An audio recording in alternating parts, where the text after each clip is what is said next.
যেমন নির্বাচন হোক। এনসিপি যখন দাবি করে যে একমাত্র তারাই অভ্যুত্থান ঘটিয়েছে এবং আমাদের সিনিয়র নেতাদের সঙ্গে তারা যে ভাষায় কথা বলে টকশোগুলো তো আমরাও দেখি যে তারাই নাকি করেছে, তো তাদের তো তাহলে এখন বাংলাদেশের মানুষ যদি আওয়ামী লীগকে রিফিউজ করে এবং রিফিউজালের প্রধান একটা পক্ষ তো এনসিপি নিজেকে দাবি করে, তাহলে তো তাদের মানে গণজোয়ারে গণভোটে ভেসে 300 আসনের মধ্যে 290টাই পাওয়ার কথা।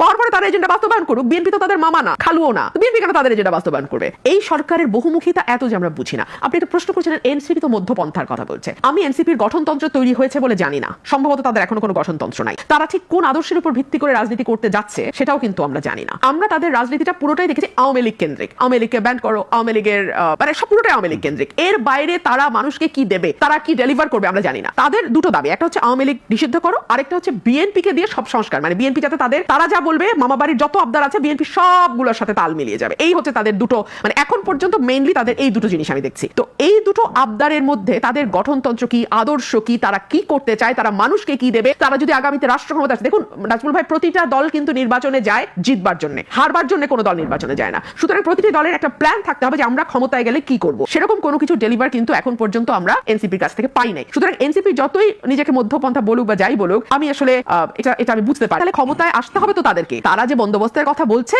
এটা তো তাদের এজেন্ডা। এই এজেন্ডা বাস্তবায়ন তো তারা আরেক দলের উপর ভর করে করতে পারবে না। এই এজেন্ডা তাদেরকেই বাস্তবায়ন করতে হবে, এটা তাদের এজেন্ডা। ফর এক্সাম্পল 31 দফা বিএনপির এজেন্ডা, এখন কি বিএনপি এনসিপি কে বলবে তুমি এগুলো বাস্তবায়ন করো? মানে একটা বালখিল্যতার তো একটা সীমা থাকে, তাই না? আমরা যে আলোচনাগুলো করছি আমাদের তো ন্যূনতম জ্ঞানের দরকার নেই, কাণ্ড জ্ঞান